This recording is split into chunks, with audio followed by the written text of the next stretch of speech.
संदीप ने अपनी माँ के कहने पर गांव में शादी कर ली थी। लड़की का नाम था सुनीता।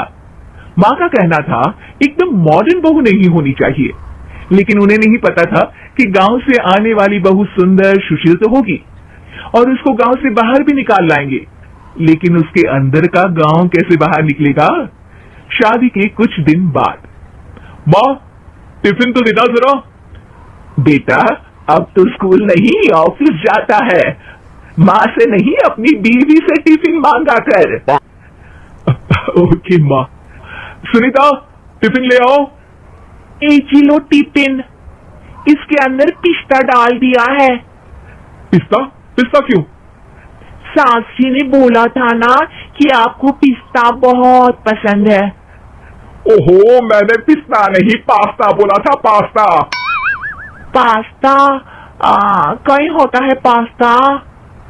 अरे बेटी तू रहने दे, मैं बना दूंगी। अच्छा किया कि पाव भाजी बनाने का नहीं बोला, वरना किसी के पाव बना देती है। सुनीता को बुरा लगता है, लेकिन उसकी नादान हरकतें कम नहीं होती। ऐसे ही एक दिन, अरे तुमने ये क्या लगाया है? अरे आप वो फूस फूस करके लगाते हैं ना, वही। दियो? का दियो? किसको दियो? अरे वही ना जिससे खुशबू आती है। हाँ हाँ सही पकड़े हैं। अच्छा लेकर तो आना। कौन सा डियो लगाया तुमने? अभी लेकर आते हैं जी। संदीप की बात मानकर सुनीता अंदर से खुशबू वाला फुसफुस लेकर आती है। OMG! OMG मतलब ओ माय गणेश ना। अरे OMG छोड़ो, ये खुशबू वाला फुसफुस की बात कर रही थी तुम? हाँ इसी की, फिर से सही पकड़े हैं। अरे देवी, लेकिन आप सही नहीं पकड़े हैं, ये डियो नहीं है। डियो नहीं है तो क्या लियो है? अरे ये रूम फ्रेशनर है जिसको कमरे में छिड़कते हैं, खुद पर नहीं। कोई बात नहीं, माँ कहती थी आत्मा किराएदार है, शरीर एक किराए का कर्म।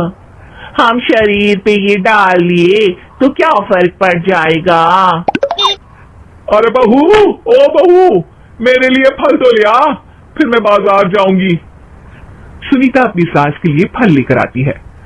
अरे बेटा, पपीता, तरबूज और सेब फल ऐसे कैसे खा लूं, काट कर तो लिया। माँ जी, मेरे गांव में तो खेत से उठा के सीधा खा लेते हैं। अरे ये तेरा गांव नहीं है ना। अरे संदीप, तू ही कुछ समझा देना इसको बेटा।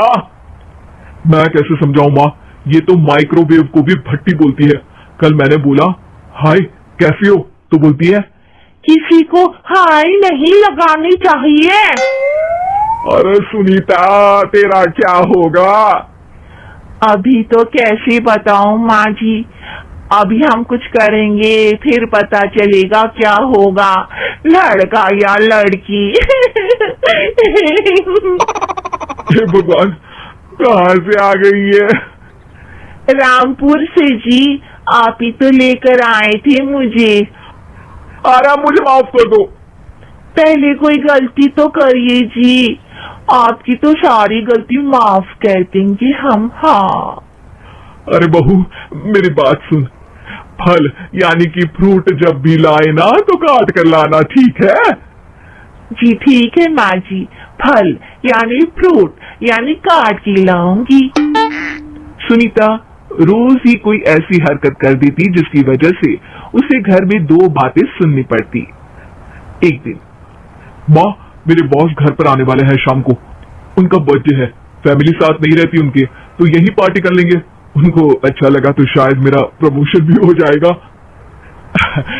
मैं ना फ्रूट केक लाकर फ्रिज में रख दूंगी और तेरे साथ आज खाना मैं बनाऊंगी, ताकि जब साहब आए तो खाने में कोई गड़बड़ ना हो। शाम को जब सारी तैयारियां हो जाती है, संदीप के साथ बड़े साहब भी घर आते हैं।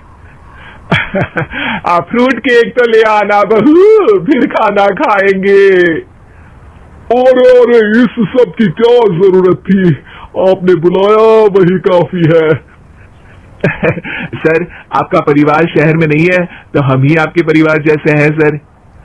इतने में ही सुनीता फ्रूट केक लेकर आती है और बड़े साहब की टेबल पर रख देती है, और जैसे ही केक के ऊपर का बॉक्स हटाती है, ओह, ये क्या है?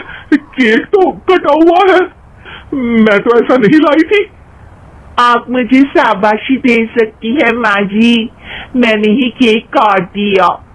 आपने कहा था ना, फल यानी फ्रूट यानी हमेशा काट के लाना, तो फ्रूट केक भी तो फ्रूट ही है ना, तो मैंने पहले ही काट लिया। होना मैं समझदार। अरे बहू, ये क्या किया?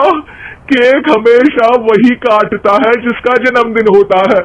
तुझे एक बात भी समझ नहीं आती, एक नंबर की बेवकूफ है। पूरा माहौल बिगड़ चुका था।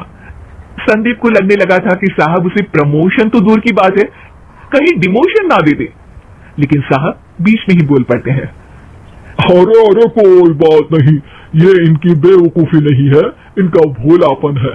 बेटा आप कहाँ से हो? रामपुर गांव से। अरे वाह, गांव से? फिर तो आपके गांव में ताजे फल और सब्जियां मिलते होंगे। हाँ, सही पकड़े हैं, हम तो काटते भी नहीं, सीधा खा लेते हैं।